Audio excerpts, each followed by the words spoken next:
إن الحمد لله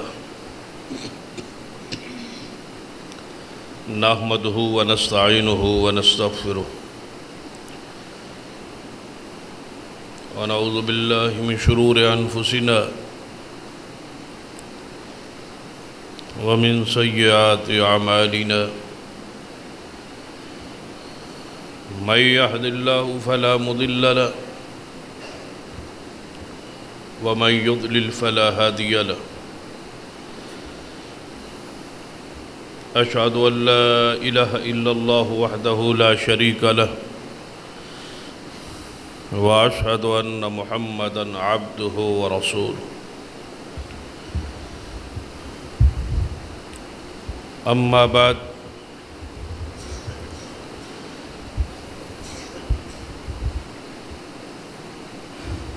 فإن خير الحديث كتاب الله وخير الهدي هدي محمد صلى الله عليه وآله وسلم وشر الأمور محدثاتها وكل محدثة بدعة وكل بدعة ضلالة أما بعد فأعوذ بالله السميع العليم من الشيطان الرجيم من همزه ونفخه ونفثه بسم الله الرحمن الرحيم إن الذين يؤذون الله ورسوله لعنهم الله في الدنيا والآخرة وأعد لهم عذابا مهينا والذين يؤذون المؤمنين والمؤمنات بغير ما اكتسبوا فقد احتملوا بهتانا وإثما مبينا رب اشرح لي صدري ويسر لي أمري واحلل عقدة من لساني يفقهوا قولي رب زدني علما سبحان ربك رب العزة عما يصفون وسلام على المرسلين والحمد لله رب العالمين حضرات،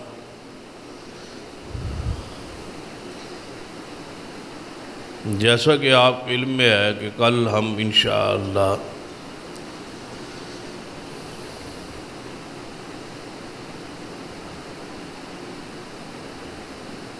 عقیدہ ختم نبوت اور ناموس صحابہ و اہل بیت کے دفاع کے لیے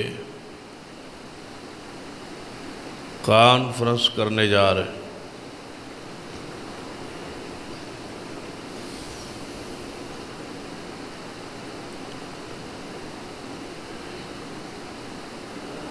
تقریباً 3 ماہ سے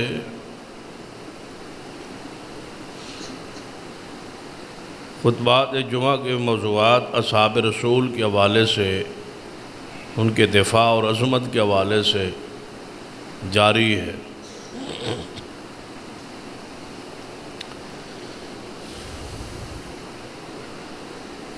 جس کا اختتام جو ہے وہ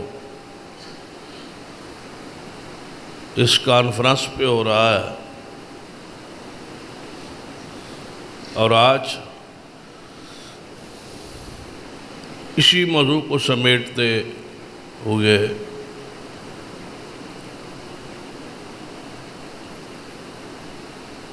چند گزارشات ذرا غور فرمائی۔ عظمت اصحاب رسول اتنا شاندار موضوع ہے کہ جس پر جتنا بیان ہو اتنا ہی کم۔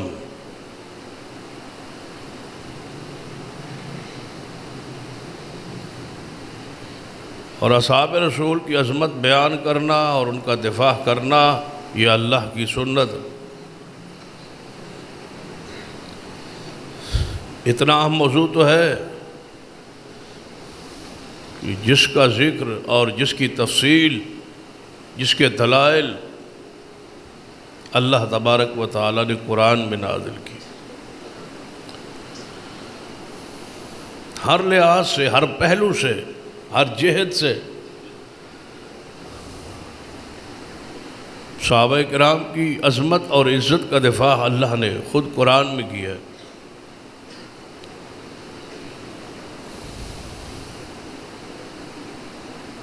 سب سے پہلے انداز یہ رہا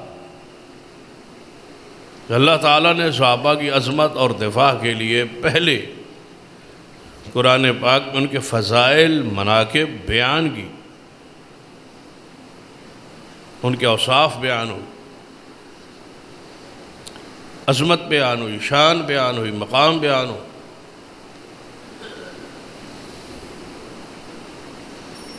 پھر صحابہ کرام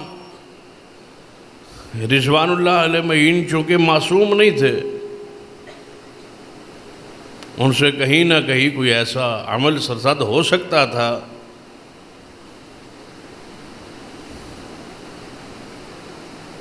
جسے ہم غلطی کہتے ہیں، گناہ کہتے ہیں۔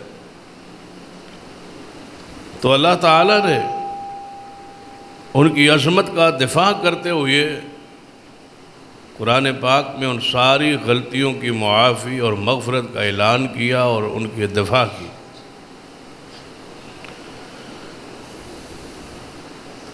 کہ اصحاب رسول مغفور ہیں، بخشے ہوئے ہیں، ہم نے ان کی خطاؤں کو، غلطیوں کو بخش دیا ہے، لہذا ان کی خطائیں اور غلطیوں کو اچھالنا نہیں ہے، بیان نہیں کرنا، آپ بخش دیا گیا ہے، معاف کر دیا گیا۔ اور تیسرا انداز یہ تھا کہ اپنے حبیب جناب محمد رسول اللہ صلی اللہ علیہ وسلم کو اس بات کا پابند بنایا کہ اے محبوب استغفر لہم، کہ ان صحابہ کے لیے مجھ سے آپ بھی مغفرت کی دعا کریں، سفارش کریں، آپ ان کے سفارشی بن جائے، ان کے لیے دعائیں کریں۔ اور چوتھا انداز یہ تھا کہ صحابہ کرام رضوان اللہ علیہ مجمعین کی شان اور عزت اور عظمت اگر کہیں حرف آنے لگا ہے یا ان کے مقام اور حیثیت کو کسی نے گرانے کی کوشش کی ہے تو اللہ تعالیٰ نے قرآن میں تنبیہ فرمائی ہے کہ یہ لوگ بہت اعلیٰ ہے، آپ ان کے بارے میں ایسی ایسی بات نہ کریں۔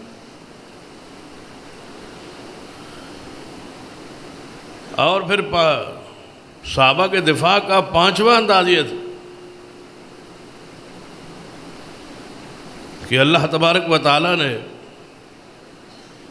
دنیا کو بتلا دیا کہ تم جو چاہو کرو، صحابہ کرام مجھ سے راضی ہے اور میں خود اللہ ان سے راضی ہوں، اپنی رضا کا اعلان فرمایا تاکہ ابہام ہی نہ رہے، اشکال ہی نہ رہے کہ جب رب راضی ہے تو ہمیں کیا اعتراض۔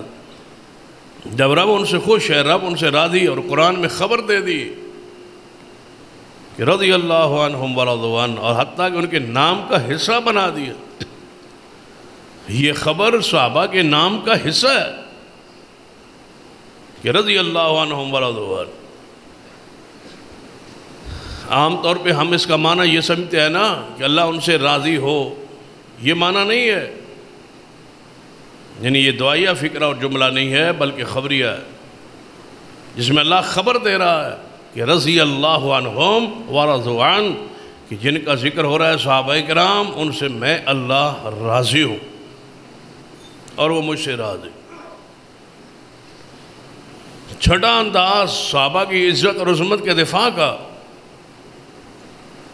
کیونکہ میں چاہتا ہوں کہ آج اس موضوع کو کلوز کرتے ہوئے ذرا اجمالی نظر ان تمام خطبات پر پڑ جائے جو ہم نے 3 ماہ میں بیان کی۔ چھٹا انداز یہ رہا کہ ان لوگوں کی نشاندہی کی اللہ نے جو صحابہ کے منکرین تھے، جو صحابہ کے گستاخ تھے، جو صحابہ کو برا جانتے تھے، جو صحابہ کرام کے بارے میں دل میں اپنا بغض اور عناد رکھتے تھے، اللہ تعالیٰ نے ان کی نشاندہی کی ہے کہ یہ لوگ کتنے برے ہیں اور یہ کتنے ملعون لوگ ہیں جنہوں نے میرے پیغمبر کی جماعت کو برا کہا، اور پھر ان کا رد کیا ہے، ان پر لعنت برسائی ہے، اور پورے اہل ایمان کو حکم دیا ہے بذریعہ مصطفیٰ علیہ السلام کہ ایسے لوگوں کو دیکھو تو ان پر لعنت کی، اللہ کی رحمت سے دوری کی خبر دے دو۔ اللہ نے ان پر لعنت کر دی ہے جو پیغمبر رحمت جناب محمد رسول اللہ صلی اللہ علیہ وسلم کے اصحاب کو، آپ کی جماعت کو برا کہتے۔ امام ابن کثیر رحمہ اللہ نے فرمایا کہ رافضی جو ہے یہ منقوص القلوب ہے، ان کے دل الٹے ہیں، کہ جو لوگ ممدوح ہیں، جو لوگ قابل تعریف ہیں، جن لوگوں کی فضائل بیان کرنے تھے یہ انہیں برا کہتے ہیں، اور جن لوگوں کی مذمت کرنی تھی ان لوگوں کو یہ اچھا کہتے ہیں۔ قابل تعریف لوگوں کی مذمت اور قابل مذمت لوگوں کی تعریف، یہ ان کا مذہب ہے، یہ ان کا عقیدہ ہے۔ تو صحابہ کرام کا دفاع اللہ کی سنت، جس عمل میں ہم جا رہے، جس پہ ہماری کوشش ہے، جس پر ہماری محنت ہے، جس پر ہماری کانفرنس ہے، جس پہ ہمارا پروگرام ہے، جس پر ہمارا خرچ ہے، یہ اللہ کی سنت ہے کہ صحابہ کرام کی عظمت اور دفاع کا کیا جائے، اور اس کے بغیر ہمارا ایمان اور اسلام اور دین مکمل نہیں ہوتا۔ یہ اللہ کی سنت۔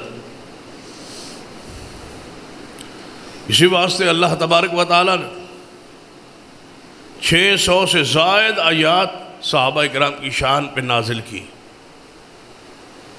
تاکہ دنیا کو پتہ چلے کہ صحابہ کا کتنا بلند مقام۔ صرف ان واقعات کا پر ذرا اچمالی نظر توڑائی جو قرآن میں بیان ہو، ان واقعات، ان احادیث کو ذرا سامنے اپنی نظروں میں رکھی۔ آئیے صحابہ کرام رضوان اللہ علیہ مجمعین، شروع میں ہی قرآن پاک کے آغاز میں ہی اللہ تعالیٰ ان کے دفاع کو شروع کر دی، اور فرمایا فَإِنْ آمَنُوا بِمِثْلِ مَا آمَنْتُمْ بِهِ فَقَدْ اهْتَدَوْا۔ صحابہ کے دفاع کے لیے سب سے پہلی اور بنیادی آیت ہی یہ ہے کہ میں قیامت تک اس بندے کا ایمان قبول کروں گا جس بندے کا ایمان صحابہ جیسا ہو۔ ذرا بتاؤ، جو معیار بن رہے، جو کسوٹی بن رہے، جو میزان ٹھہر رہے، جو نمونہ ٹھہر رہے، جن کے ساتھ میرا اور آپ کا ایمان ملایا جائے گا، ان جیسا ہوگا تو قبول ہے، اگر ان جیسا نہیں ہے تو قبول نہیں ہے۔ کیسے ہو سکتا ہے کہ ان کے اندر ہی یہ خصلت اور یہ مقام اور یہ ایمان موجود نہ ہو؟ مثلاً آپ کسی بھی دکاندار سے 1 کلو کوئی چیز خریدتے تو ترازو میں تکڑی میں کیا کرے گا؟ دوسری طرف 1 کلو کا وزن رکھے۔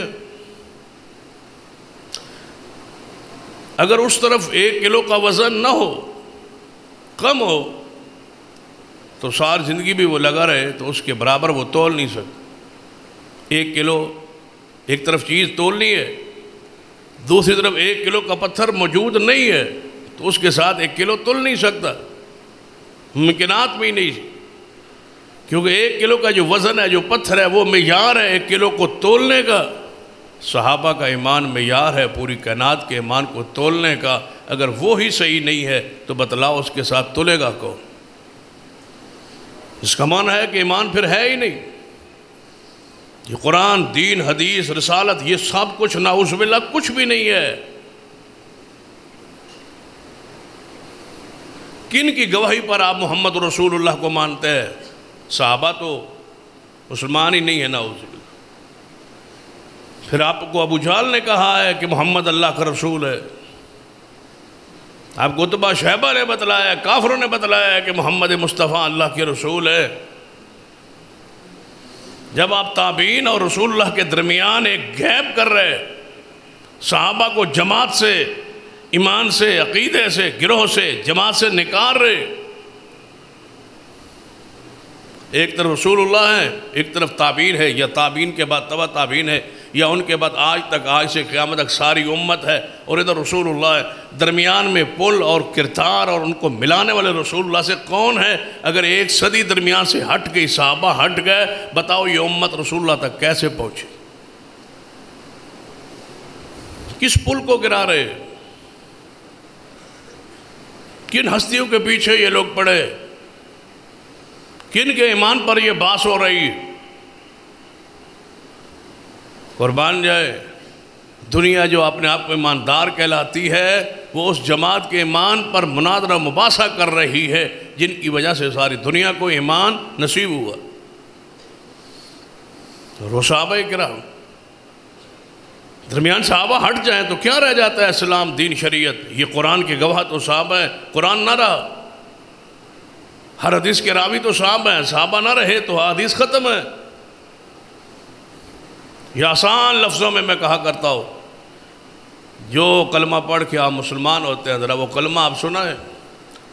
کون سا کلمہ دنیا پڑھتی ہے؟ اشہدو ان لا الہ الا اللہ واشہدو ان محمد رسول اللہ، یا یہ کلمہ پڑھتی ہے لا الہ الا اللہ محمد رسول اللہ۔ یہ سارے جو کلمہ ہم پڑھ کے مسلمان ہوتے ہیں، یہ کہاں لکھا ہے؟ یہ کہاں لکھا ہے یہ کلمہ طیبہ؟ حدیث میں۔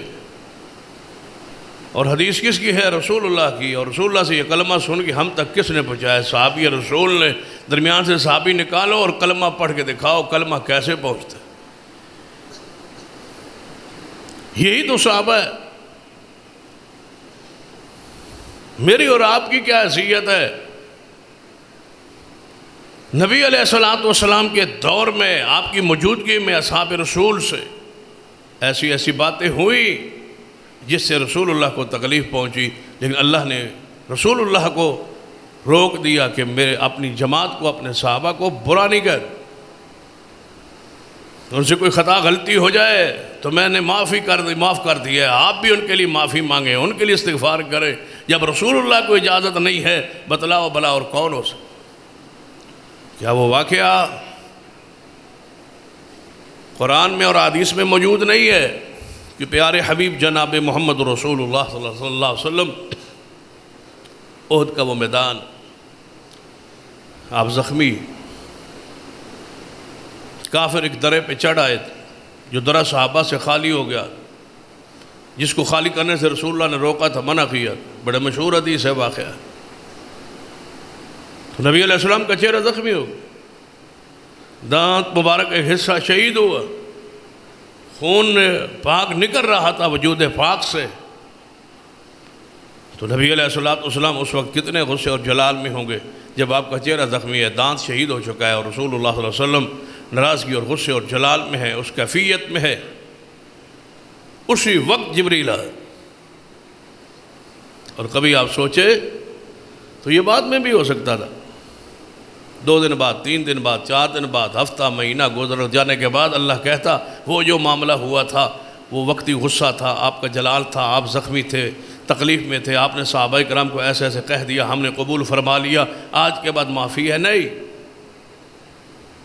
این اسی حالت کیفیت میں میدان احد میں آیت نازل ہوئی کہ میرے محبوب آپ کے صحابہ کو ہم نے معاف کر دیا۔ اللہ نے معاف کر دیا ہے، اور آپ سے اللہ کہہ رہا ہے کہ واعف عنہم واستغفر لہم وشاورہم فی الامر، ان کے لیے آپ بھی معافی، انہیں درگزر کریں، ان کے لیے مجھ سے دعائیں کریں، اور ان کو آئندہ اپنے مشاورت میں شامل رکھیں، اپنی حیثیت ان کی برقرار رہے، ان کو اپنے مقام سے گرانا نہیں ہے، پیچھے نہیں کرنا کہ آج کے بعد تم سے مشورہ نہیں لینا، یا تمہاری جماعتی حیثیت جو ہے وہ تنزلی کی طرف، پیچھے کی طرف گئی ہے، تم نے اتنی بڑی خطا کر دی ہے۔ فرمایا نہیں، ہم نے معاف کر دیا ہے، اور ان کے مقام کو نیچے لے جانے کا بھی آپ کو اختیار نہیں۔ یہ رسول اللہ سے بات ہو رہی ہے، میری اور آپ کی کیا ایسی؟ عام انسان کا حالت کیفیت کیا ہے؟ اور وہ واقعہ بھی ذرا اپنے ذہن میں رکھے تاکہ صحابہ کے دفاع کا موضوع آپ کے ذہن میں اس کی اہمیت، حساسیت، دشمنان اسلام، دشمنان رسول، دشمنان اصحاب رسول کی یہ خواہش اور چاہت ہے کہ اسلام ختم ہو، اور اسلام کے ختم کرنے کا انہوں نے یہ طریقہ اختیار کیا ہے کہ محمد کے صحابہ کے ایمان پر باس اتنی ہو، اتنی جرح ہو کہ دنیا پکار اٹھے کہ یہ جب صحابہ ٹھیک نہیں ہے تو ان کا دین بھی ٹھیک نہیں۔ ذرا آپ اندازہ کریں، اگر آپ سے کوئی کہے کہ آپ کا نبی محمد صلی اللہ علیہ وسلم افضل الانبیاء ہے، سارے نبیوں سے افضل ہیں، پیارے ہیں، محبوب ہیں، ان کو دنیا سے گئے ہوئے 1450 سال، 14 صدیاں ہو گئی، ان سے لے کر آج تک تمہارے مذہب اور تمہارے عقیدے اور تمہارے اسلام میں کوئی ایسے گروہ، کوئی ایسی جماعت مثالی ہو تو پیش کرو۔ تو کوئی ہے ایسا شخص جو 1400 سالوں میں سے ایک گروہ جماعت پیش کرے کہ یہ ہے ہمارے نبی کی جماعت، یہ ہے مسلمانوں کا ایک گروہ جو ایک مثالی ہے، 1400 سالوں میں آیا ہے؟ بتاؤ کس کا ذکر کرو گے اگر مصطفیٰ کے صحابہ نکل جائیں؟ کنتم خیر امہ، یہ کس کو کہا گیا تھا؟ یہ کسے کہا گیا تھا؟ جب رسول اللہ نے شاید آپ پہ نازل ہوئی اور آپ نے پڑھی، اور سامنے کون تھے؟ صحابہ، اور رسول اللہ کیا پڑھ رہے تھے؟ قرآن کی آیت، کنتم خیر امہ، تم بہترین امت ہو۔ اگر وہ صحابہ نہیں تھے تو پھر اور کون تھا؟ بھلا یہ کیسے ہو سکتا ہے کہ قرآن میں جو آیت نازل ہو تعریف میں، مومنین اور مسلمین کی تعریف میں، قرآن میں جو آیت نازل ہو اس سے مراد وہ تو نہ ہوں جن کی موجودگی میں قرآن آ رہا ہے، اور وہ اس میں شامل اور داخل ہوں جو اس وقت پیدا ہی نہیں ہوئے تھے۔ عقل سے سوچے کہ قرآن کہتا ہے تم بہترین امت ہو، رسول اللہ پر آیت نازل ہوئی، رسول اللہ نے پڑھی، تو رسول اللہ کو فرمانا چاہیے تھا نا یہ تمہارے بعد کوئی کنتم خیر امہ ہے، تم تو نہیں ہو، تم بہترین نہیں ہو، تمہارے بعد فلاں فلاں صدی میں میری امت کا ایک گروہ بہترین آئے گا، تم تو نہیں ہو، تم تو مرتد ہو گئے، تم تو پھر جاؤ گے، تم تو منافق ہو، نعوذ باللہ، تمہارے اندر تو اسلام ایمان ہے ہی نہیں، تم تو زہری مسلمان ہو کے میرے سامنے بیٹھے ہو، کنتم خیر امہ، تم نہیں ہو۔ جبکہ رسول اللہ ایسی آیت کی تشریح میں حدیث ہے خیر الناس کرنی، فرمایا بہترین زمانہ میرا ہے، ثم الذین یلونہم ثم الذین یلونہم، پھر میرے صحابہ کے بعد اور پھر ان کے بعد۔ حضور فرماتے ہیں کنتم خیر امہ کی تفصیل میں کہ میرے صحابہ، میرا زمانہ بہترین، اور اس کے بعد والا جو زمانہ میرے جانے کے بعد صرف صحابہ کا زمانہ ہے، میرے زمانے کے بعد وہ بہترین زمانہ ہے۔ صحابہ کرام کا وہ واقعہ جو عبداللہ بن ام مکتوم سے متعلقہ ہے، اور آپ عجیب، اگر آپ غور کریں، توجہ کریں تو ایک بات آپ کے سامنے رکھنا چاہوں گا جو آپ کے دل کی صفائی اور طہارت کا ذریعہ بنے۔ واقعات موجود ہے قرآن پاک کہ غزوہ احد میں صحابہ نیچے آ گئے جن کی وجہ سے شکست ہوئی۔ واقعہ موجود ہے حدیث میں کہ کسی کے سے شراب پی گئی، کوئی شراب پی بیٹھا۔ یہ واقعات بھی موجود ہے، کسی زنا ہوا اور حد زنا جاری ہوئی، کسی چوری ہوئی اس کا ہاتھ کٹا۔ یہ سارے واقعات حدیث میں موجود ہیں، اور یہ سارے جن سے واقعات رونما ہوئے وہ صحابہ کرام ہیں۔ لیکن ذرا سوچ لے کہ جن صحابہ پر جرح ہو رہی ہے، باس ہو رہی ہے، جن صحابہ کے ایمان کا انکار کیا رہا ہے، جو مشکوک کہہ رہے ہیں کہ ان کا ایمان ٹھیک نہیں ہے، ان سارے صحابہ میں سے کوئی صحابی ایسا نہیں ہے جس سے یہ گناہ سرزد ہو۔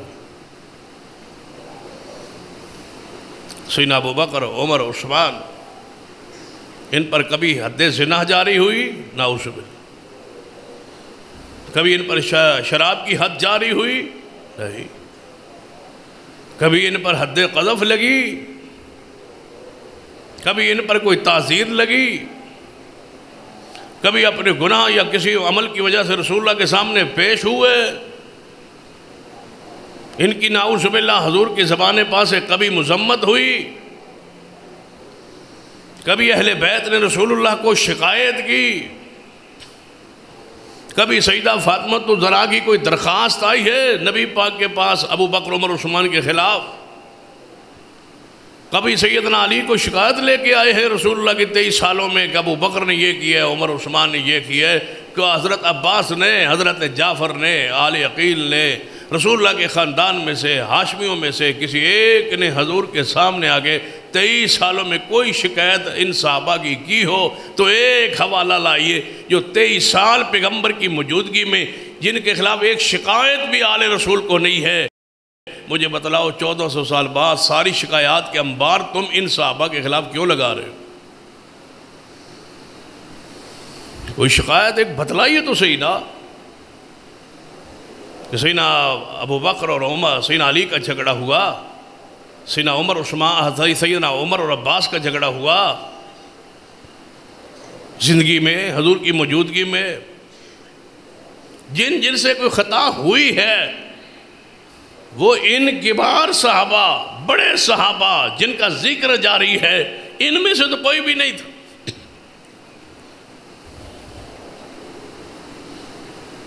اگر کہیں حضرت مصطح سے خطا ہوئی، سیدنا حاتب سے خطا ہوئی، ولید بن عقبہ رضی اللہ تعالیٰ عنہ سے باتیں آپ روایات میں ملتی ہیں، ماعز بن مالک کے بارے میں حدیث موجود ہے، یہ ساری روایات جن صحابہ کے بارے میں کوئی ایسی ہیں جو زیادہ سے زیادہ اگر کوئی باس کرتا، کوئی چھیڑتا، کوئی بیان کرتا، کوئی بغض رکھتا، کوئی اناد کینہ رکھتا تو ان چند صحابہ کرام کے خلاف اکٹھے ہوتے نا کہ ان سے یہ ہوا ہے، لیکن جن صحابہ کرام کا تم انکاری ہو ان سے تو کوئی خطا ہوئی نہیں، یہ تو کبائر سے محفوظ ہیں اور مغفور ہیں، بخشے ہو۔ وہ نبینا صحابی کا واقعہ ذرا ذہن میں رکھ کہ صحابہ کا موضوع اور دفاع کا معاملہ کتنا حساس ہے، ہم کیوں لڑ رہے ہیں، کیوں جھگڑ رہے ہیں، کیوں اپنے آپ کو حساس بنا رہے، کیوں رد کر رہے؟ شوق نہیں ہوتا، ذوق نہیں ہوتا، یہ ایمان کا مسئلہ ہوتا ہے، رب سے معاہدے کا مسئلہ ہوتا ہے، یہ کلمے سے وفا کا معاملہ ہو۔ آپ کا کاروبار ہو اور اس کاروبار میں کوئی بندہ مداخلت کرے تو آپ برداشت نہیں کرتے، آپ صبر نہیں کریں گے، آپ کہیں گے نہیں میرا معاملہ ہے، میری غیرت کا معاملہ ہے، میرے مال کا معاملہ ہے، اللہ کے بندو یہ ایمان کا مسئلہ ہے۔ جو اس مقام اور سیٹ پہ منصب پہ ہوتا ہے وہ جانتا ہے کتنا مقام اس کی حساسیت، لیکن کسی بندے کو شوق ہوتا ہے کہ اپنے آپ کو دکھوں میں، مصائب میں، تکالیف میں پائے اور اپنے آپ کو حساس کرے، اپنے گھر کو، اپنی اولادوں کو حساس کرتا پھرے۔ یہ ایمان کا مسئلہ ہوتا ہے، عقیدے کا مسئلہ ہوتا ہے، حمیدہ ہوتا ہے جو تنہائی میں اللہ سے کیا ہوا ہوتا ہے، وہ جو اللہ کی طرف سے رحمت اور عنایات ہوتی ہے اس کا حق ادا کرتا ہے، بندہ نمک حلالی کرتا ہے۔ اگر اس طرح نہ سمجھ آئے،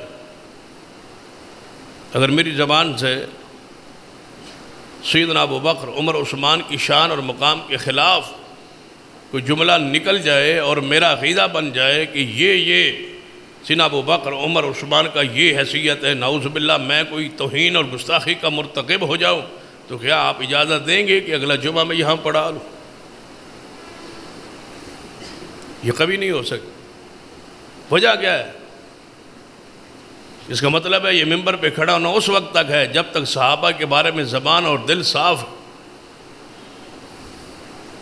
نبی علیہ السلام کی شان کے خلاف کوئی جملہ کہہ دوں تو کیا برداشت کر لو گے؟ نہیں۔ اس کا مطلب ہے یہ ممبر، یہ عزت، یہ وقار، جو کچھ ہے یہ رسول اللہ کی محبت کی وجہ سے ہے، صحابہ کی محبت کی وجہ سے۔ تو کیا اس نمک کو حلال نہ کیا جائے؟ کیا اس وفاداری کو سے محبت یا وفا نہ کی جائے؟ ویسے بندہ کوئی پاگل دیوانہ نہیں ہوتا. یہ کتنا حساس ترین موضوع ہے ہمارے ملک میں اور ہمارے ان حالات میں. لیکن آپ 3 ماہ سے تسلسل کے ساتھ کھلے الفاظ میں یہ سن رہے ہیں کہ صحابہ کا مقام کیا ہے اور دشمن اصحاب رسول کی حیثیت کیا ہے. اور انشاءاللہ تا دم حیات یہ سلسلہ جاری رہے. کتنا یہ حساس موضوع ہے. چرا کرنا، باس کرنا، لعنت ڈالنا صحابہ پر، نعوذ باللہ، یہ تو بہت بڑا جرم ہے اور بڑا گناہ ہے. سرور کائنات محمد رسول اللہ صلی اللہ علیہ وسلم موجود ہے. صرف واقعے پہ بطور واقعہ غور نہیں کرنا. آپ اس موضوع کی حساسیت کے حوالے سے یہ حدیث پڑھ رہا ہو، بیان پہلے بھی کئی مرتبہ ہوئی ہے اور سنی بھی ہے آپ نے، جانتے بھی ہیں. ذرا اس حدیث پہ غور کریں کہ مشرکین مکہ اکٹھے ہو کے محمد رسول اللہ صلی اللہ علیہ وسلم کے پاس آئے اور کہنے لگے اے محمد صلی اللہ علیہ وسلم، ہم آپ کی بات سننا چاہتے ہیں، مجلس میں آنا چاہتے ہیں، گفتگو سننا چاہتے ہیں، دلائل سننا چاہتے ہیں، آپ کے وعد و نصیحت کے لیے وقت خاص کرنا چاہتے ہیں. ہو سکتا ہے ہم سنیں اور ہم ہدایت پا جائیں، لیکن ہمارے ایک وجہ ہے کہ جب ہم آتے ہیں تو آپ کے ساتھ جو بیٹھنے والے لوگ ہیں وہ غریب ہیں، وہ مسکین ہیں، اور وہ ان کا سٹیٹس اور مقام ہمارے برابر نہیں ہے. ہم قریش اور ہم ہاشمی اور اونچے خاندان کے ہم لوگ ہیں، وہ غلام ہیں، کوئی فارس کا، کوئی کہیں کا، کوئی کہیں کا. جب ہم آئیں کوئی اعتراض نہیں، ابو بکر بیٹھا رہے، عمر بیٹھا رہے، عثمان بیٹھا رہے، یہ بیٹھے رہے، ان پر اعتراض نہیں ہے. اعتراض ہے ان چند اصحاب پر جو غلام ہیں، عام لوگ ہیں، وہ نہ بیٹھ.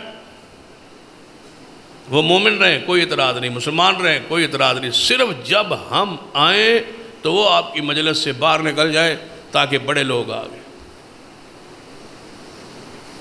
نبی علیہ السلام حریص تھے ایمان کے کہ دنیا ایمان لائے.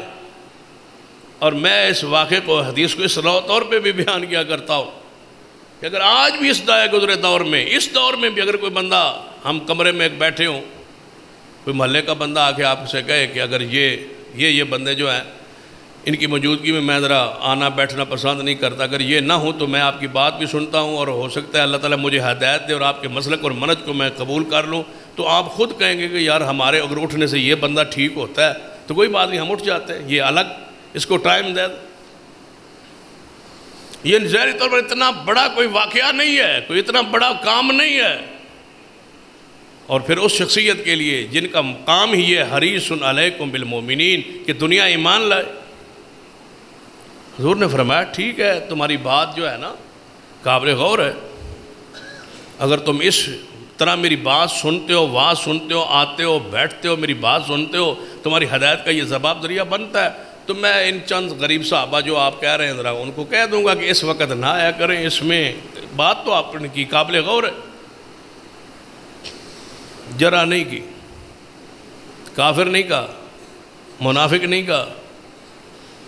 صرف چند وہ لمحات، وہ اوقات جس وقت مشرکین آئے، قریش آئے، ان چند صحابہ نے نہیں بیٹھا. نبی علیہ السلام نے غور کا وعدہ ہی فرما رہے ہیں. این اسی وقت سب سے جو غریب تھا عبداللہ بن ام مکتوم نبینہ تھا، وہ اپنی لاٹھی پہ ٹیک لگائے حضور کی مجلس میں داخل ہو. جو ہی داخل ہوا تو بات ہی یہ چل رہی تھی، تو قریش کہنے کہ بس یہی لوگ دیکھیں اب ہم بیٹھے ہیں اور یہ آ گیا، بس یہ نہ ہوں، یہ رہوں اور چاند اور ہوں. تو نبی علیہ السلام کے چہرے پاک پر، ماتھے مبارک پر تیوری آئی. آپ نے اس کے آنے کے ناگوار محسوس کیا. اس واقعے پہ جتنا بھی غور کریں تمہیں صحابہ کی اس میں سے عظمت واضح آئی. کون ہے؟ محمد رسول اللہ. ماتھے مبارک پر تیوری آئی ہے کس کی؟ نبی علیہ السلام. ناراض کون ہو گیا؟ رسول اللہ. ناگوار کس نے محسوس کیا؟ رسول اللہ. کس سے؟ صحابی سے. کون سا صحابی؟ عبداللہ بن ام مکتوم نبینہ صحابی. نبی علیہ السلام نے جب ناگواری کے آثار ظاہر فرمائے تو یہ کون سا اتنا مسئلہ ہے کہ اسی وقت جبریل آئے. اگر اللہ نے یہ دفاع صحابہ کا اس موضوع کو، یہ حساس امت کے سامنے جو رکھنا تھا، کائنات کے جو سامنے رکھنا تھا، جو قانون اور ضابطہ جو ہمارے ایمان اور اسلام کا امتحان تھا، آزمائش تھی ہماری کہ ہم کیا کرتے ہیں، اپنی اولادوں میں، اپنے گھروں میں، اپنے معاملات میں، اپنے کاروبار میں مصروف رہتے ہیں، یا صحابہ کی عزت اور عظمت کی آواز ہمیں لگتی ہے تو ہم باہر نکلتے ہیں، ہم کیا کرتے ہیں، ہمارے امتحان کا مسئلہ تھا۔ اسی وقت، اسی وقت رسول اللہ موجود ہے، فوری جبریل آئے، فرمایا محبوب، رب کہتا ہے ماتھے پر تیوری آپ نے کیوں چڑھائی؟ جب صحابی کو آپ نے دیکھا تو آپ کے ماتھے مبارک پر تیوری کیوں چڑھی؟ ناگوار آپ نے محسوس کیوں کیا؟ کس کو روک رہا ہے؟ محمد مصطفیٰ کو۔ اور ہماری اور تمہاری اور دنیا کے لوگوں کی حیثیت کیا ہے؟ ان کے بارے تو ایسا آتا ہے بندہ ان کو جو کچھ کہہ سکے اور کر سکے وہ کر گزرے۔ عام آدمی اور ابو بکر، عمر، عثمان پر باس، یہ تو کافر بھی جرأت نہیں کرتے تھے۔ وہ کہتے ہیں کہ یہ بیٹھے رہیں بڑے بڑے، یہ نہ رہیں جو عام ہیں، جو عام صحابہ ہیں، جو غریب صحابہ ہیں، جو پردیسی صحابہ ہیں، جو مالدار نہیں ہیں، غلامی سے آئے ہیں، ان کو نہ بیٹھنے دیں۔ رب نے ان پر جرا کو برداشت نہیں کیا، رسول اللہ کو روک دیا اور تنبیہ کر دی ہے، اور ہم برداشت کریں ابو بکر، عمر، عثمان پر اور امی عائشہ پر۔ فرمایا محبوب ماتھے مبارک پر تیوری کیوں آئی؟ 18 آیات نازل ہوئی۔ عبس وتولی، عبس وتولی ان جاءہ الاعمی وما يدريك لعله يزكى او يذكر فتنفعه الذكرى اما من استغنى فانت له تصدى وما عليك الا يزكى واما من جاءك يسعى وهو يخشى فانت عنه تلهى كلا انها تذكرة فمن شاء ذكره فی صحف مکرمۃ مرفوعۃ مطہرۃ بأیدی سفرۃ کرام بررہ۔ اے میرے محبوب نبینا صحابی آپ کے سامنے آئے، آپ کے ماتھے مبارک پر تیوری کیوں چڑھائی؟ یہ سارے قریش ایمان لائیں نہ لائیں، جہنم میں جائیں، جہاں جاتے ہیں یہ جائیں، لیکن تمہارا ادنا اور عام صحابی، ادنا عام اس لیے کہہ رہا رسول اللہ کے سامنے یہ بات ہے، ہمارے لیے تو سارے ہی اعلیٰ ہیں، عام صحابی جس کو یہ کفار مشرکین کہہ رہے ہیں، اگر ان کو دیکھ کے آپ کے ماتھے پر تیوری چڑھی ہے تو محبوب سن لیجئے، ہم نے یہ برداشت نہیں کی۔ اللہ نے پوری کائنات کے سامنے رکھ دیا ہے کہ صحابہ کی گستاخی اور توہین اللہ برداشت نہیں کرتا۔ عبس وتولی ان جاءہ الاعمی، نبی نہ آیا ہے اور آپ کے ماتھے مبارک پر تیوری چڑھی ہے، کیوں؟ عبس وتولی ان جاءہ الاعمی، نبی نہ آیا ہے اور آپ کے ماتھے پاک پر تیوری چڑھی ہے، ایسا کیوں ہوا؟ تیوری یہ ناگواری کے اثرات، گالی نہیں، نفرت نہیں، بغض نہیں۔ کس ماتھے مبارک پر؟ قد نرى تقلب وجهك في السماء، وہ مبارک چہرہ جو آسمان کی طرف اٹھے اور اللہ قبلہ تبدیل کر دے، اس پر ماتھے پر تیوری چڑھے تو رب برداشت نہیں کرتا اور کہتا ہے کہ اجازت نہیں ہے۔ عامی آدمی کو صحابہ کرام کے بارے میں بحث کرنے کا اختیار کس نے دیا؟ صحابہ کا دفاع محمد مصطفیٰ کی سنت، اللہ کی سنت ہے۔ آپ نے اس پر کئی واقعات پر توجہ دلوانے کی میں نے کوشش کی۔ رسول اللہ صلی اللہ علیہ وسلم کی ذات کی طرف آتے ہیں، آپ کی سنت ہے کہ نبی علیہ السلام کے سامنے جب بھی کسی صحابی کے خلاف کوئی بات ہوئی ہے، رسول اللہ نے برداشت نہیں کی۔ کرنے والے صحابہ جس کے خلاف ہو رہی ہے وہ صحابی ہے تو رسول اللہ نے برداشت نہیں کی۔ بات ہو جاتی، اکٹھے برتن ہو تو آواز ہوتی، صحابہ کرام جب اکٹھے بیٹھتے چلتے پھرتے تھے، کوئی نہ کوئی بات آپس میں ہو جاتی تھی، جو آپس میں ہوتی رسول اللہ اس کو روک فرماتے اکرموا اصحابی، میرے صحابہ کی عزت کرو۔ لا تسبوا اصحابی، میرے صحابہ کے بارے میں کوئی بات نہ کہو، میرے صحابہ کی شکایت نہ کیا کرو۔ رات کو میں جب سوتا ہوں میں اپنے صحابہ کے بارے میں دل صاف لے کے سونا چاہتا ہوں۔ کتنا وہ برا مذہب ہے جو ساری رات صحابہ پر تبرہ لے کے سوتا ہے اور تبرہ لے کے اٹھتا ہے۔ فرماتے ہیں میں اپنے دل کو صاف رکھنا چاہتا ہوں میرے صحابہ کی، میرے سامنے شکایات نہ لیا کرو، نہ لے آیا کرو۔ کئی مرتبہ ایسا ہو، عورت ہے، اسے بدکاری ہوئی ہے، گناہ ہوا ہے، رجم کی سزا اس پر جاری، پتھر لگ رہے، پتھر کھا مارتے مارتے صحابہ کرام میں سیدنا خالد رضی اللہ تعالیٰ بن ولید رضی اللہ تعالیٰ، سیف اللہ خالد رضی اللہ تعالیٰ پتھر مارے ہیں کس عورت کو؟ جس سے بدکاری ہوئی، جس سے گناہ ہوا، زنا ہوا، اس عورت کے خون کا ایک چھٹا سینہ خالد کے کپڑوں پہ آ گیا۔ عورت ہو اور اس سے گناہ ہوا ہو، لوگ اس کو پتھر مار رہے ہیں، اس کے خون کا چھٹا دوران رجم سینہ خالد کے کپڑوں پہ آ کے گرا اور کہہ لے کیسی عورت ہے، میرے کپڑے خراب کر دیے اور میرے کپڑوں پہ یہ خون آ گیا ہے۔ رسول اللہ نے سن لیا اور فرمایا خالد کیا کہہ رہے ہو؟ نہ کہو ایسے، نہ کہو ایسے۔ اگر اس عورت کی توبہ کو 70 بندوں پر تقسیم کر دیا جائے تو 70 کے 70 بندے جنت کے وارث بن جائیں، اور آپ اس کو ایسا کہہ رہے ہیں۔ رسول اللہ نے نہیں کہنے دیا، دفاع کیا اپنی صحابیہ کا، ایسا نہیں کہنا، روکا ہے، منع کیا۔ ایک شخص ہے جس نے شراب پی ہے، ایک مرتبہ شراب پی، پکڑا گیا، لایا گیا، 40 کوڑے لگے، چھوڑ دیا گیا، حد جو لگ گئی تو چھوڑ دی۔ کچھ عرصے بعد پھر یہی سزا، یہی گناہ، دوبارہ شراب، 4 بار اس کو بار بار جو ہے نا سزا ملی، وہ شراب پینے، پھر پی بیٹھتا۔ جب 4تھی مرتبہ اس کو کوڑے لگے گئے نا شراب پر، تو اس شخص نے کہا تجھ پر لعنت ہو، اتنی مرتبہ تو پکڑا گیا اور تجھ پر ہاتھ لگ رہی ہے، تجھ پر لعنت ہو۔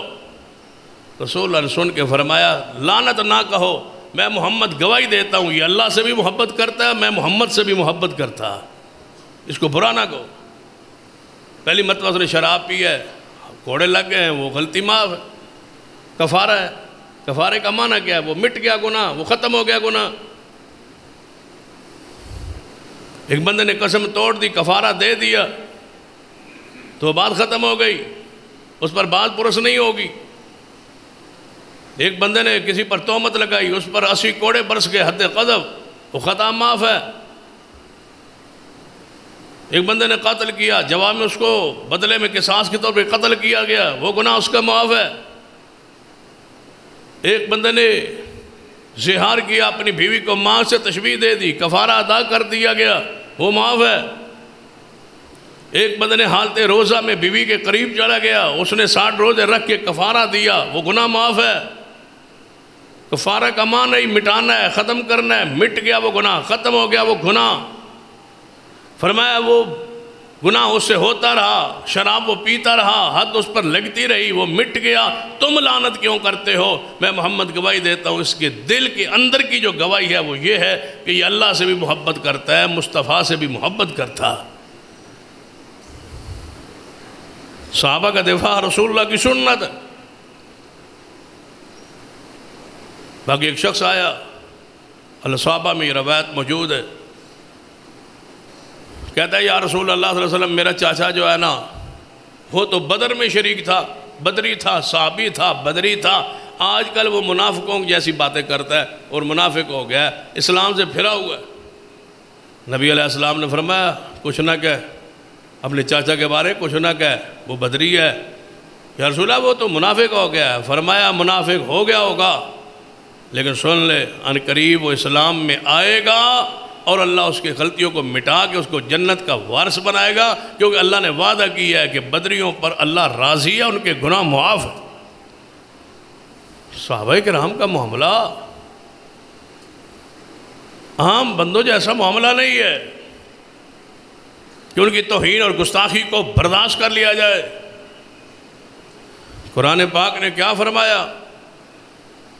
ان الذین یؤذون اللہ ورسولہ، جو لوگ اللہ کو تکلیف دیتے ہیں اور محمد مصطفیٰ کو تکلیف دیتے ہیں، لعنہم اللہ فی الدنیا والآخرہ، ان کے پر دنیا اور آخرت میں لعنت ہے جو رسول اللہ کو تکلیف دیتے ہیں۔ رسول اللہ کو تکلیف کس بات سے ہوتی ہے؟ میرے تمہارے محبوب جناب محمد صلی اللہ علیہ وسلم نے ممبر مبارک پر چڑھے اور خطبہ ارشاد فرمایا میرے صحابہ، آج مجھے عائشہ کے بارے میں تکلیف دی گئی ہے، میری بیوی عائشہ کو برا کہا جا رہا ہے، مدینہ میں مجھے تکلیف دی جا رہی ہے میرے اہل بیت کے بارے میں۔ اس حدیث بخاری سے ثابت ہوتا ہے جو پیغمبر کی بیویوں کو برا کہتا ہے وہ رسول اللہ کو تکلیف پہنچتی ہے۔ آپ ذرا سوچیں، ہماری بہن بیٹی بیوی کے بارے میں کوئی سر بازار کوئی بات کرے اور آپ گزرتے ہوئے سن لیں تو دل میں کچھ تکلیف تھوڑی سی ہوگی نا، وہ تکلیف میری اور آپ کی ہے، اور جب رسول اللہ گزرتے ہوں وہ تکلیف رسول اللہ کی۔ اور اس پر وہ ذرا حدیث رکھے نا کہ نبی علیہ السلام فرمایا یہ چھپکلی جو ہے اس کو مارو۔ یا رسول اللہ کیوں، اس کی وجہ کیا ہے، علت کیا ہے؟ فرمایا جب یہ ابراہیم علیہ السلام آگ میں تھے نا تو یہ پھونک مارتی تھی آگ، حالانکہ اس کے پھونک مارنے سے آگ بڑی نہیں، لیکن کیڑے کی نیت اور فطرت میں یہ داخل تھی کہ میں نبی کو تکلیف پہنچاؤں۔ وہ کیڑا واجب القتل ہے جو نبی کو تکلیف دینے کا ارادہ کرے چاہے دے نہ سکے۔ اور سب سے بڑی تکلیف یہ ہے کہ رسول اللہ کسی صحابی کو برا کہہ کے حضور کو تکلیف دی جائے۔ فرمایا میرے اہل بیت کے بارے میں مجھے تکلیف دی جا رہی ہے، میری عائشہ کے بارے میں یہ بات کہہ کہ مجھے تکلیف دی جا رہی ہے، تو قرآن کی آیت پڑھ رہا ہوں کہ جو شخص اللہ اور اس کے رسول کو تکلیف دیتا ہے لعنہم اللہ فی الدنیا والآخرہ، دنیا اور آخرت میں اس پر لعنت، اور لعنتیں برس رہی ہیں، آپ دیکھ رہے۔ اصل ہم سوچتے نہیں ہیں نا، ہم مصروف ہیں کاروباری معاملات میں، ہمیں کوئی فکر نہیں ہے اسلام کی، دین کی، شریعت کی۔ اگر سوچتے ہوتے تو ہمیں نظر آتا کہ ان پر لعنتیں برس رہی ہیں جو اصحاب رسول کی گستاخ و توہین کرنے والے ہیں، ان کی عادات، ان کی فطرت، ان کی حالت کیفیت قرآن میں موجود ہے۔ میں نے قرآن پاک کو اس رنگ میں ذرا دیکھا ہے تو 25 کے قریب منافقین کی جو علامتیں ہیں وہ قرآن میں بیان ہیں۔ کیونکہ منافق وہ ہوتا ہے جو اوپر سے تو کلمہ پڑھے اندر اسلام ایمان نہ ہو، اعتقادی منافق۔ ایک تو ہوتا ہے عملی نفاق، وعدہ توڑ دیا، جھوٹ بولا، یہ عملی ہے۔ ایک ہے اعتقادی نفاق کہ دل میں رسول اللہ پر ایمان ہی نہ ہو، یقین ہی نہ ہو، صحابہ پر ایمان ہی نہ ہو، یقین ہی نہ ہو، یہ اعتقادی منافقت، یہ ہے وہ جہنم کے نیچے والے گڑھے میں لوگ۔ جو شمار جو گنتی میں نے کی ہے اس کے مطابق 25 کے قریب منافقین کی علامتیں قرآن پاک میں موجود ہے۔ پھر غور کرے، 25 کے قریب علامات منافقین قرآن پاک میں موجود ہے، جن کو میں نے شمار کیا ہے، گنا ہے، اور پھر شمار کر کے گن کے ساری علامتیں میں نے توجہ کر کے اس پہ غور کیا ہے کہ رافضیوں میں کون کون سی علامتیں ہیں، تو جو مجھے سمجھ آئی ہے 25 کی 25 منافقوں کی علامتیں ساری کی ساری اس گروہ میں موجود۔ معمولی کوئی برا گروہ ہے جس کو نظر انداز کر دیا جائے اور جس کا ذکر ہی نہ ہو۔ ہمارے جیتے جی تو ایسا نہیں ہو سکتا، صحابہ کرام کی تعریف و توصیف جاری رہے گی اور ان منافقین کا رد ہوتا رہے گا جنہوں نے اصحاب رسول کو دکھ دیے۔ یہ گروہ آج کا نہیں ہے، یہ عبداللہ بن سبا سے شروع ہے، یہ ابو جہل سے شروع ہے، عتبہ شیبہ سے شروع ہے، وہ جویں رسول اللہ کے ساتھ کے خلاف تھے اسی طرح یہ صحابہ کے منکر تھے۔ اس وقت سے لے کر آج نبی علیہ السلام نشاندہی کر دی تھی کہ جو عثمان کے رضی اللہ عنہ کے خلاف گروہ نکلے گا، آپ نے فرمایا تھا وہ منافق ہو، ان کے دل میں ایمان نہیں ہوگا، تو یہ وہی دھڑا ہے، وہی گروہ ہے جو چلا ہے مختلف روپوں میں، مختلف انداز میں. اس وقت اور انداز تھا، آج اور انداز ہے. اب ان کے اصول، مذہب کے اصول، ضابطے سارے طے ہو گئے، ایک گروہ کی شکل اختیار کر گیا ہے. یہ وہی علامتیں پڑھ کے دیکھ، وہ 25 علامات کا اگر میں 2-3 خطبات کو وہ تقاضا کرتے، لیکن چند ایک کتاب کے سامنے رکھ دیتا ہوں تاکہ تھوڑی پڑتال آسان ہو جائے. میتھ کا سوال کرتے ہیں نا تو پھر پیچھے اساتذہ سمجھاتے ہیں، میں پڑتال کر کے تمہیں وہیں پتہ چل جائے گا جواب سے کہ میرا سوال ٹھیک ہے یا غلط. قرآن پاک کی یہ اگر آپ علامات پڑھ لیں تو اب خود تمہارا ضمیر یہ کہے گا کہ یہ علامات کس گروہ میں موجود. وہ علامات پڑھ. روزہ اس وقت یہودی بھی رکھتے تھے اور مسلمان بھی رکھتے تھے. آج بھی یہودی رکھتے ہیں، مسلمان بھی رکھتے ہیں. لیکن یہودیوں اور مسلمانوں کے روزے میں فرق افطاری کے وقت ہوتا تھا. مسلمان افطاری جلدی کرتے تھے، یہودی کہتے تھے کہ نہیں، تھوڑا سا ستارے نظر آ لیں، 10 منٹ ٹھہر کے روزہ کھول رہے ہیں، اندھیرا تھوڑا سا چھا جائے پھر ہم روزہ کھولیں. مسلمانوں کے لیے حکم تھا کہ جو ہی سورج غروب ہو آپ نماز جلدی، بہتر رہو گے، حق پر رہو گے، خیر پر رہو گے، کہ افطاری جلدی کرو، تاخیر نہ کرو. یہودی کہتے تھے کہ تاخیر کرنے. تلاش کریں یہ علامت کہاں موجود ہے. وہ سحری جلدی بند کرتے تھے، کھانا بند جلدی کرتے تھے سحری یہودی. مسلمان فرمایا لیٹ، سحری میں تاخیر کرو. یہودی جلدی کرتے ہیں، تم تاخیر کرو. وہی سلسلہ آج تک جاری ہے. 10 منٹ پہلے روزہ بند کر دیں گے اور 10 منٹ بعد کھولیں. یہ کن کی علامات؟ قرآن پاک پڑھی، شروع میں ہی منافقوں کی یہ علامت بیان کی گئی ہے کہ یہ صحابہ کو نہیں مانتے. یہ منافقوں کی پہلی علامت قرآن میں ہے. قرآن پاک کے الفاظ میں وَإِذَا قِيلَ لَهُمْ آمِنُوا كَمَا آمَنَ النَّاسُ وَإِذَا قِيلَ لَهُمْ آمِنُوا كَمَا آمَنَ النَّاسُ قَالُوا أَنُؤْمِنُ كَمَا آمَنَ السُّفَهَاءُ. جب انہیں کہا جاتا ہے مان لاؤ جیسے یہ صحابہ مان لائے تو کہتے ہیں یہ تو بے وقوف ہے، ہم کیوں لائیں، ہم ان بے وقوفوں جیسا ایمان لائے. وہ کون تھا، وہ کون سا گروہ ہے جس کی یہ پہلی علامت ہی یہ ہے کہ وہ صحابہ کو بے وقوف کہتے ہیں، صفی کہتے ہیں، صفحہ کہتے ہیں، بے وقوف کہتے ہیں. گویا یہ پہلی علامت ان میں بدرجہ اتم آج بھی موجود ہے.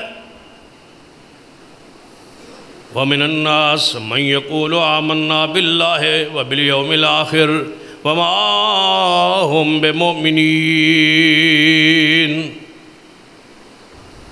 لوگ ہیں جو کہتے ہیں کہ ہم ایمان لائے، ہم مومن ہیں.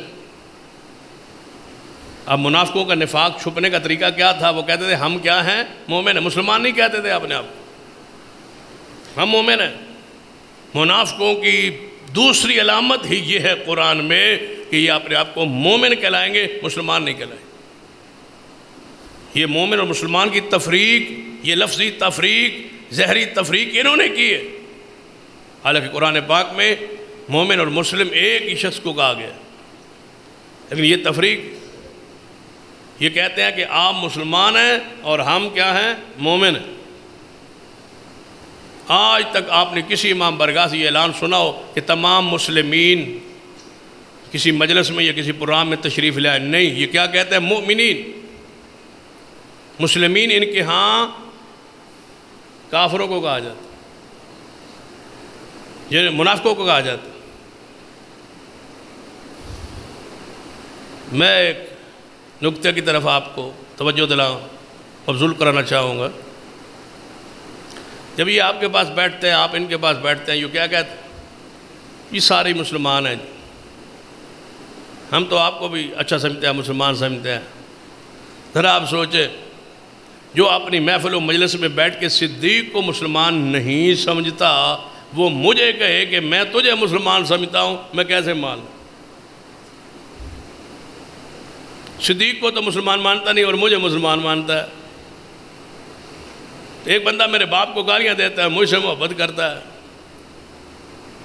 ایک بندہ صدیق عمر عثمان کی خلافت کا انکار کرتا ہے اور 3 مرتبہ اذان میں کہتا ہے وہ خلیفۃ بلا فضل، علی خلیفہ بلا فضل ہے، ابو بکر عمر عثمان نہیں ہے، وہ مجھے کہے کہ میں آپ سے محبت کرتا ہوں، یہ کیسے ہو سکتا ہے؟ کیسے ہے سادہ ہم کہ ہم مان رہے ہیں کہ نہیں جی وہ محبت کرتے ہیں؟ بالکل جی اچھے۔ قرآن پاک نے کہا کہ ان کی زہری چپلوسی اور خیرخائی اور اخلاق والی میٹھی باتوں پہ نہ آئے، منافقوں کی یہ علامت ہے، قرآن میں بیان ہوئی ہے۔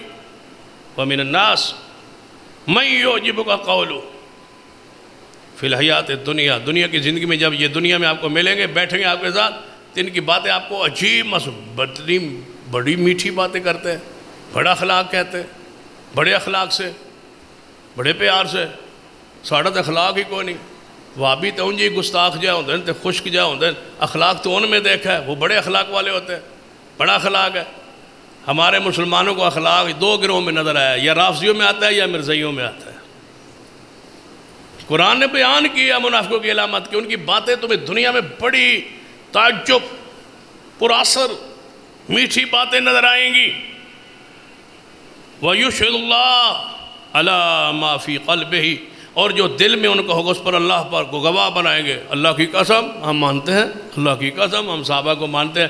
اللہ فرماتا ہے وَهُوَ أَلَدُّ الْخِصَامِ، میں اللہ آسمان سے گواہی دیتا ہوں کہ بدترین یہ برے اخلاق کے مالک ہے جن کا دل اور ہے اور زبان پہ اور ہے۔ الد الخصام، یہ جھگڑالو ہیں، بد خلق ہیں، بد مزاج ہے، لیکن بد مزاجی تمہارے سامنے یہ زہر نہیں کرتے۔ ان علامات کو ذرا پڑھ کے دیکھیں، قرآن کو ذرا اس روپ میں پڑھیں، اس انداز میں پڑھیں۔ ہم نے لفظی ترجمہ پڑھ کے آگے نکل جاتے ہیں اور سمجھتے ہیں کہ پتہ نہیں یہ کن کا ذکر ہو رہا ہے، یہ قرآن قیامت تک کے لیے ہے، منافق قیامت تک کے لیے، کفر قیامت تک کے لیے، دنیا میں کافر بھی رہیں گے، منافق بھی رہیں گے، مسلمان بھی رہیں گے، ان کی عادات اطوار، ان کے ساری علامات رسول اللہ نے قرآن نے بیان کر دیے، آپ نے پرکھنا، آپ نے قرآن پاک نے نشانی بیان کی ہے، اگر آپ اس نشانی پہ غور کریں تو آپ کو حیرانگی ہوگی اور تلاش میں بڑی آسانی ہوگی۔ اللہ فرماتا ہے جو منافق ہوتا ہے نا، دل کا نفاق، جس کی دل کے اندر بغض اناد ہوتا ہے پاک باز لوگوں کا، اللہ فرماتا ہے میں ان کو سزا کے طور پر ایک چیز دیتا ہوں، وہ دیکھ لینا، وہ پرکھ لینا وہ کن میں ہے۔ فرمایا فَلْيَضْحَكُوا قَلِيلًا وَلْيَبْكُوا كَثِيرًا، وہ روئیں گے زیادہ، روتے زیادہ ہوں گے اور ہنسیں گے بہت کم، زیادہ روتے ہوں گے۔ خوشک رہ گئے کون سے گروہ ہے؟ قرآن کے الفاظ ہیں، روئیں گے زیادہ۔ یہ قرآن میں یہ خبر بیان ہوئی ہے، محدثین نے یہ معنی کیا ہے خبر کا، مفسرین نے معنی خبر کا کیا ہے۔ اللہ خبر دے رہا ہے کہ یہ منافق ہوں گے قیامت کے قریب، ان کی علامت یہ ہوگی کہ وہ ہنستے کم ہوں گے، روتے زیادہ ہوں گے، ان کی مجلس میں رونا عام ہو۔ قرآن کو ذرا اس انداز میں پڑھیے اور سمجھیے۔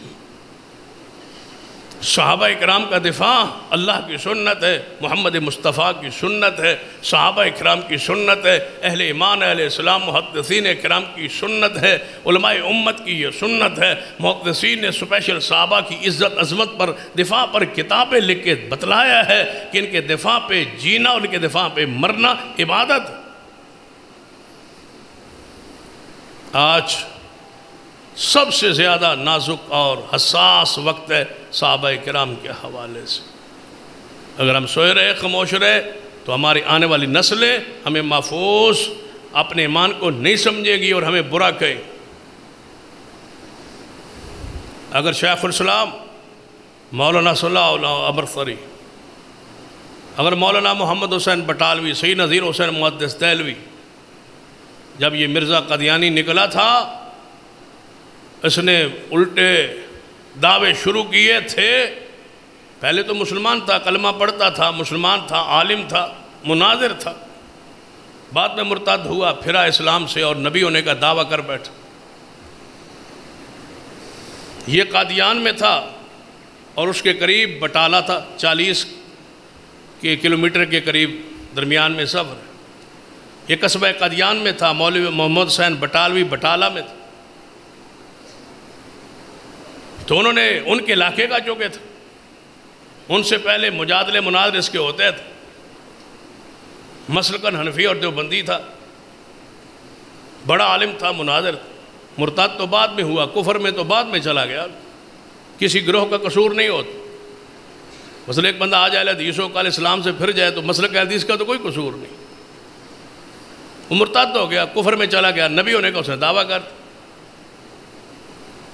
تو مولوی محمد حسین بٹالوی رحمۃ اللہ علیہ نے یہ سمجھا کہ یہ بہت بڑا فتنہ ہے، اس کے خلاف اس کے عقائد کو لکھا، ایک فتویٰ ترتیب دے کے 200 کے قریب علماء کرام کو اس دور میں گھروں میں جا کے ٹرینوں پر پیدل سفر کر کے 200 علماء سے مل کے دستخط کروائے کہ مرزا قادیانی مسلمان نہیں، یہ کافر ہو چکا ہے، مرتد ہو چکا۔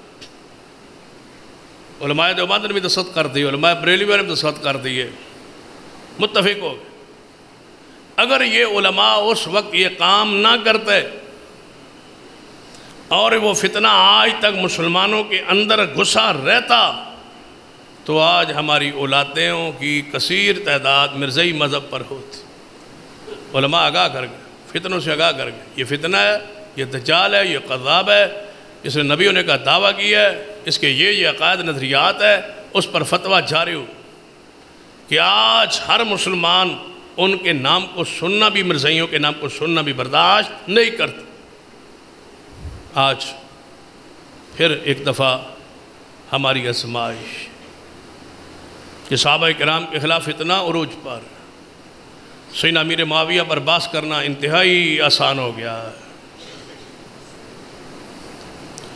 مسلمانوں کے روپ میں، اہل سنت کے روپ میں کئی رافضی ایسے ہیں، اور یہ قرآن کی منافقین کی علامت میں سے ایک علامت ہے کہ یہ دوسروں سے کام لے کے تمہاری صفوں میں یہ بندے گھسائیں گے۔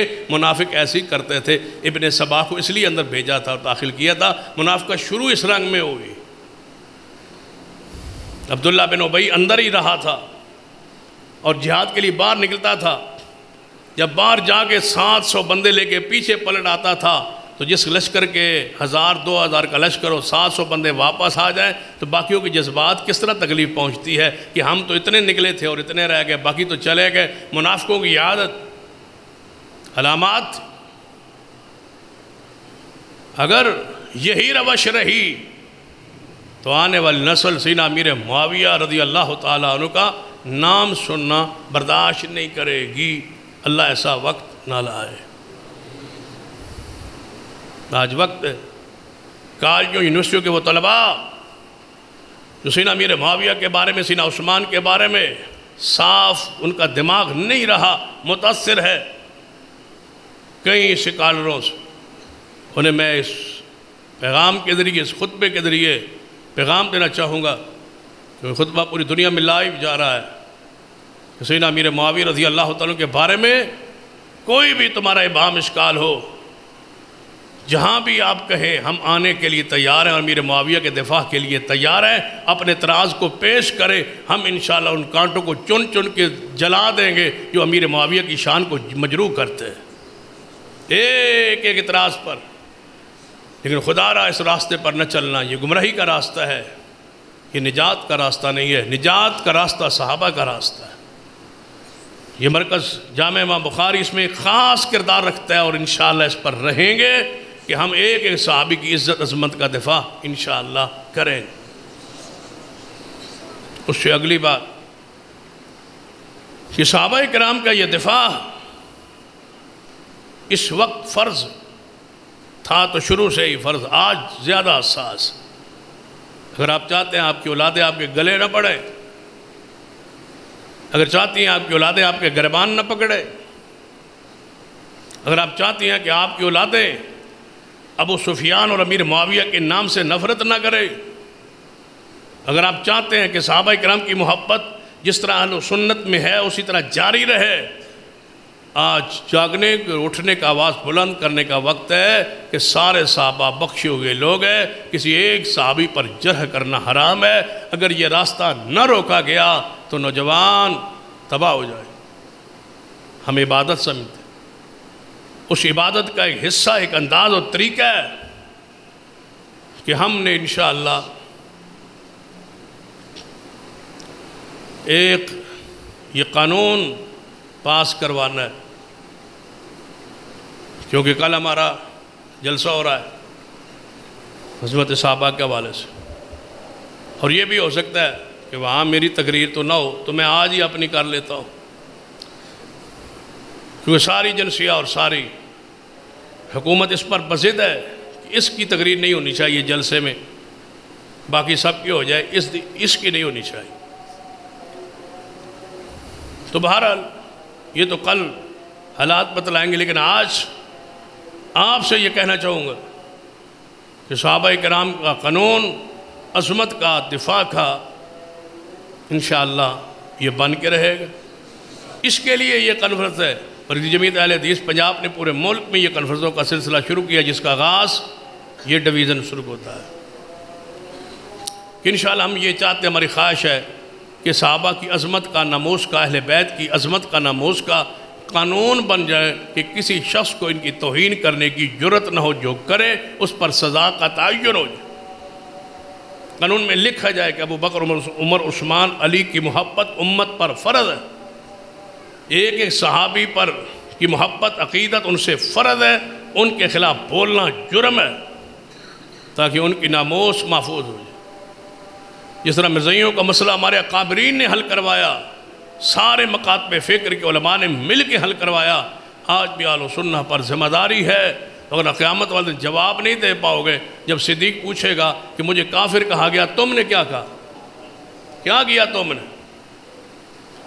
جب امی عائشہ رضی اللہ تعالیٰ عنہ آپ سے سوال کریں گی کہ مجھے کون سا الزام ہے جو مجھ پہ نہیں لگایا گیا، تم کیا کرتے رہے؟ مال، دولت، پیسہ، عزت، سب کچھ صحابہ کی عزت اور عظمت اور ناموس پر قربان ہے، اور انشاءاللہ جانوں پہ کھیل کے یہ اپنا فریضہ ادا کریں گے انشاءاللہ۔ آپ سے گزارش ہے کہ کل کی رات آپ میں سے بالخصوص مقام حیات کے دوستوں سے یہ گزارش کروں گا کہ کل اس طرح سمجھے کہ آپ کا گھر بیٹھنا جائز نہیں ہے، آپ نے ساری رات صحابہ کے لیے وقف کرنی ہے۔ آپ کے گھروں میں جتنے افراد مرتضرات ہیں باہر نکلیں، کاروبار بند کر دیں، مصروفیات ترک کر دیں، رات کی نیند کو قربان کر دیں، اور کوئی شخص اپنے گھروں میں نہ رہے۔ آپ شہر کی سب سے بڑی جماعت ہے، اللہ کے فضل و کرم سے آپ نے اپنی غیرت اور عزت کا مظاہرہ کرے۔ آپ نے اس کانفرنس میں سب سے بڑا کردار ادا کیا ہے، رابطے کے لحاظ سے، خرچ کے لحاظ سے آپ نے جرأت مند کردار ادا کیا ہے۔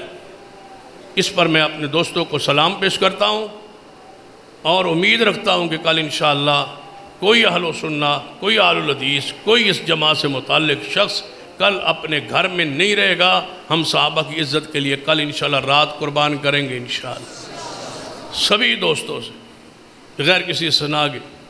یہ نہ ہو کہ پرسوں میں کسی دوست کو ملوں اور پوچھوں کہ آپ کانفرنس کیسی ہوئی، تو آپ کہ میں تو جا ہی نہیں سکا۔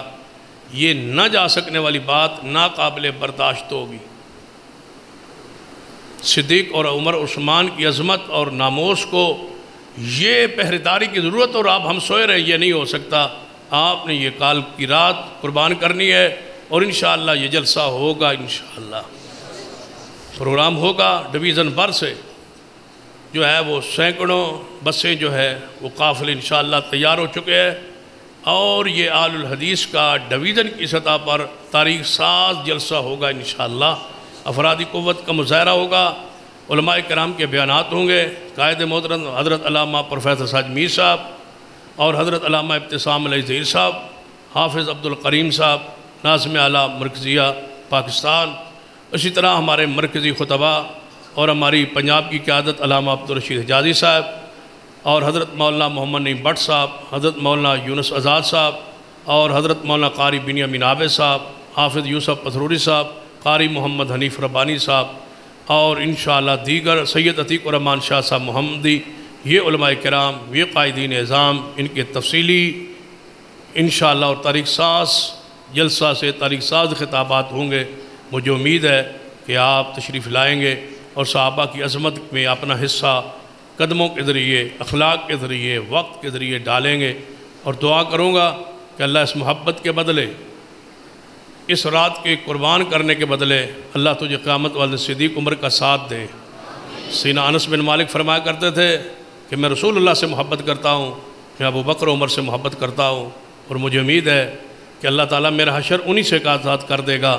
تو میں آپ کو گواہ بنا کے یہ کہتا ہوں کہ یا اللہ، ہم تیرے نبی سے ابو بکر عمر عثمان و علی سے محبت کرتے ہیں، اللہ ہمارا حشر انہی سے فرما دے، اللہ ہمارا ساتھ ان سے قیامت والے دن ہمارا ساتھ، ہمیں ان کا ساتھ نصیب فرما دے۔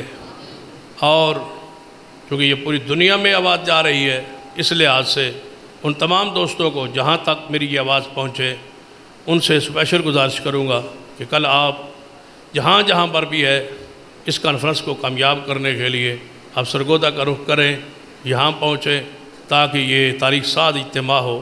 اللہ مجھے اور آپ کو توفیق دے۔ اقول قولی ھذا واستغفر اللہ لی ولکم ولسائر المسلمین۔